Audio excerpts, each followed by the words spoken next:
Welcome to Upon Walton Farm, and today we're on a little trip to our local farmers market. And one of the aims of this YouTube channel is to support local farmers who devote themselves to organic farming and keep our stands filled and stocked with delicious fresh vegetables, fruit, meats, and so many other things too. And here we are today, and this is our local farmers market, and everything just looks wonderfully fresh and beautiful. And they have a program with other markets where when things are out of season, they get organic vegetables in either through their greenhouses or from other farmers in different parts of the country. And so everything is just of the best quality and so fresh. I'm looking at those carrots right now and I know exactly what I'm going to cook them in. I'm doing a chicken this evening and I'm definitely going to pick up some of those carrots. And look at those leeks. Oh, I love I love leeks. And so I'm trying to put together tonight's dinner. And I think we're going to get some carrots, some leeks, parsnips, some small little white onions. I think will be lovely. And as you can see, they really have a wonderful selection. We're just so lucky in our area to have all of these great farmers. And I'm so lucky to always be getting the freshest produce, the freshest, most delicious meats, and you name it. And look at these onions, they're just wonderful. And some golden potatoes. And everything is, organic. Everything is responsibly farmed. Here I am. I'm a little picky. I'm looking through the herbs right now. I need the perfect thing because I'm also preparing for my zakuski table for the Ukrainian countdown, and I need really good dill. And so I'm looking for just the right dill, and I need some parsley. And there it is. I found it. Delicious. Fresh, crisp, beautiful.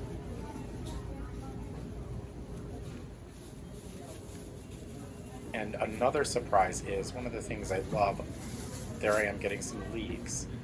But I did just notice some lovely beets. Look at these beets. They are just phenomenal.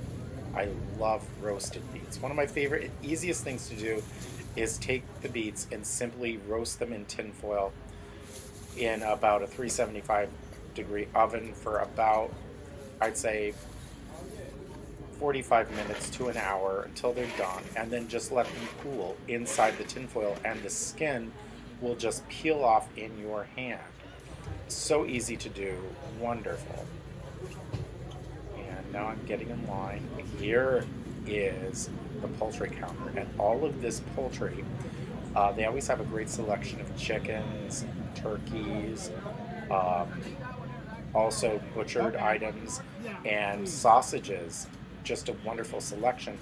And all of these chickens are free range, they're organic, they have not been genetically modified, and I picked out my chicken for dinner and I'm really excited about it. And I can't wait to share the recipe with you. In addition to having just wonderful meats and delicious fresh vegetables, they also stock handmade items such as you'll see pastas, grains, rices,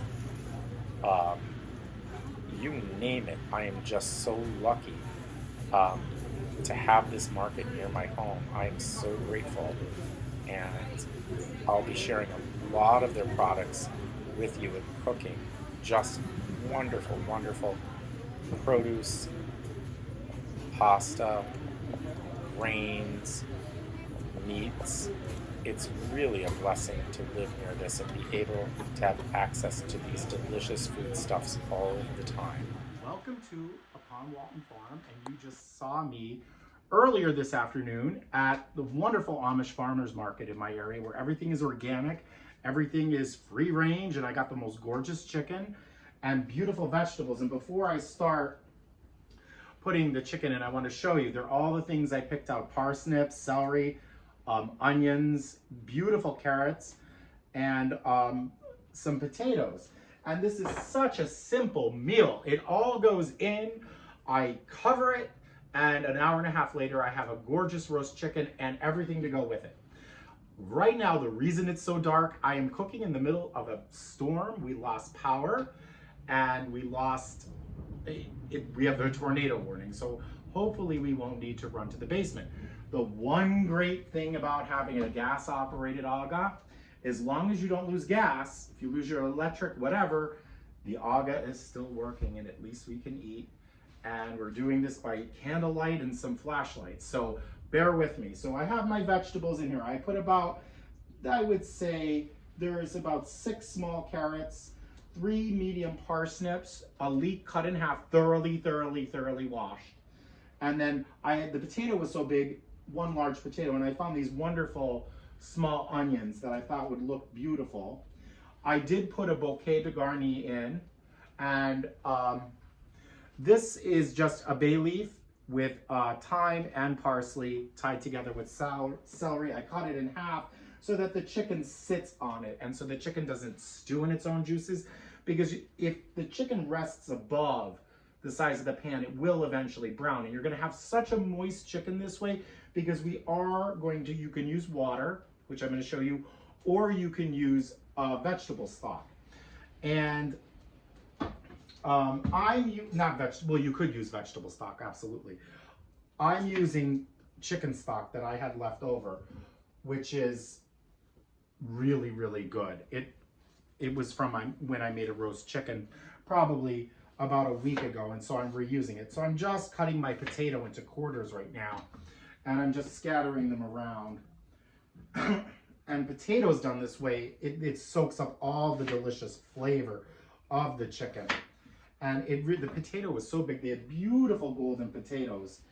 I couldn't resist. I had to get a potato. So that looks great. And then we have our onions, everything, and now the bird, that gorgeous, gorgeous bird. I'm using, because we don't have water, because we have a well, so if the electric goes, we don't have water, which is a big pain. We have an aga, and we can cook, but we don't have running water. So I'm using little plastic bags to handle the chicken because I really can't wash my hands. What I've done is, most important thing, and this is from Julia Child, this is from Louis Diot, everybody says to do this. My mother said to do this. My grandmother did too. And she said you give the bird a good massage of butter, because that's gonna get it golden brown. And I'm even gonna show you how to do a very simple truss. First of all though, what I'm gonna do is the chicken, I'm going to squeeze 1 lemon over it. And if there are any seeds, I'm doing it in a dish first because I don't want to get seeds all over everything. And so give it a good squeeze of lemon juice. And then the lemon goes in the cavity, okay? And then I'm going to show you what else I am not stuffing this chicken with like a meat or bread stuffing or a combination thereof. I'm just putting herbs and some vegetables in the carcass. And I think it flavors it beautifully, and I don't think you need to stuff. If you want to stuff, that's great. It'll make the chicken go further. And so I stand the chicken upright. And so I am going to take the lemon out first because I need to season the cavity before I start putting things in it. And so I would say I put about a good teaspoon of salt in, quite a bit actually, because that's how we're going to get it seasoned. And then we're going to have a couple grounds of freshly grated black pepper. After that, a good amount of sage, and this is ground sage. I'm using dried, and the same thing with the thyme, some ground thyme, just a little because I have fresh thyme that I'm putting in. So now I put in half the lemon initially, and I really push it down in there because I'm going to put other vegetables in it. And now I'm going to put some garlic that I smashed. I just took the clove with the knife, smashed it, boom. No chopping, no nothing. Put it in. A little bit of carrot. And then I have my herbs, and I have some leftover leeks and another bit of carrot, and it all goes in. And I don't think I'm going to even be able to fit the other half of the lemon. So all the herbs, the leeks, everything just goes right in. And this is a little bit overstuffed, I will say, but we're working under very precarious circumstances here today. So everything goes in, and then I'm going to show you how to do an easy truss, okay? So my hands are up. I did what I did. I touched the chicken and I shouldn't. So before I do the rest of the seasoning I'm going to do a very easy truss. I'm going to tie the wings to the body, and I think it gives the chicken a more even cooking.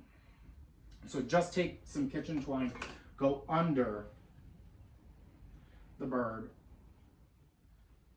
and then tightly bring the wings to the body.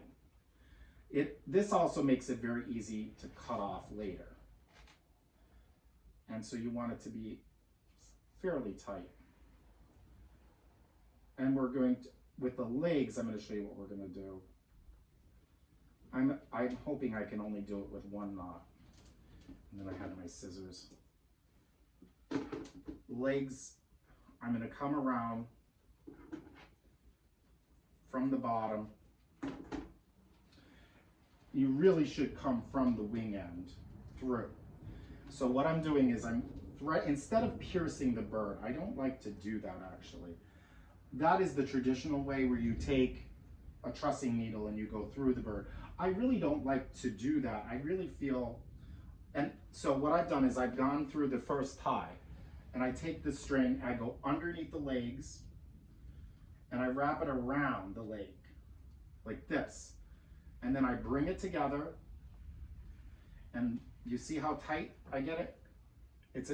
I'll pick it up and show you the bird. It's a very good trussing method if you need a quick truss, okay? And in these circumstances, I think we need a quick truss because I have a huge reception. If those of you who've been watching the Ukrainian countdown, I have a reception here tomorrow, and I have no power tonight, and I have a million things to do. I was supposed to do the dining room and get the buffet table ready. I have silver to polish. I can't do that because I need water, because you have to wash it, of course. And so we're going to get a nice truss and then just tie. So, and then another snip, and that's it. Simple. And I'll bring it closer if you could see. I mean, it looks good. It's trussed. It looks just like a traditional trussing. It works. And in a pinch, you know what? It's great. I cannot complain. So now my bird is on top of the vegetables, and salt, a good amount of salt. I would say a teaspoon. And then some freshly cracked pepper.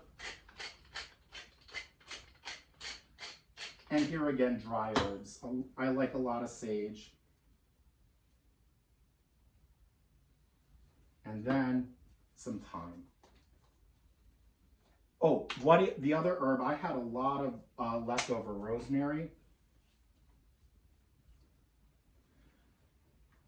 And so what I did was what I stuffed in the cavity was rosemary. Now this is sitting not quite the way I want it, so I'm going to move things around a little bit. And into this, I'm going to salt the vegetables a little bit. I'd say just a good pinch, just to bring out their flavor, and again, some pepper, simple. After that, that's all there is. And now I pour in the stock. You can pour in water at this point. I pour it just probably 1/4 of an inch from the top of the roasting pan. And I wonder if it's going to take it all. It is. I'm just gonna have to be careful when I pull it out. So all I do is stick it in a 350-degree oven. Because of all the vegetables, I'm doing an hour and a half. This size chicken, it's a small chicken. I'm sorry, I don't know how many pounds. I'll look it up and make sure you have the right measurements and pounds when you look at the notes of this. And it goes into a 350-degree oven in the middle. Cover it first with foil so that it doesn't brown too quickly. So I'm going to cover with foil. I'm going to stick it in. Last 15 minutes of cooking, check it, remove the foil, and then brown it. And it'll still be juicy. See you back later. Well, here is the chicken done, and our power has been restored. So we can eat in light and see our food. Although it might have been kind of fun to have done it by candlelight. But you could see how delicious it is. And it's all just in one pot. And I think it was worth trussing it. It does hold the bird together very nicely. And then everything does brown very evenly. And look at that gorgeous broth. And I'm just going to serve it in its natural juices with the potatoes, onions, carrots, leeks. And I did make some asparagus to put on the side. So, bon appetit.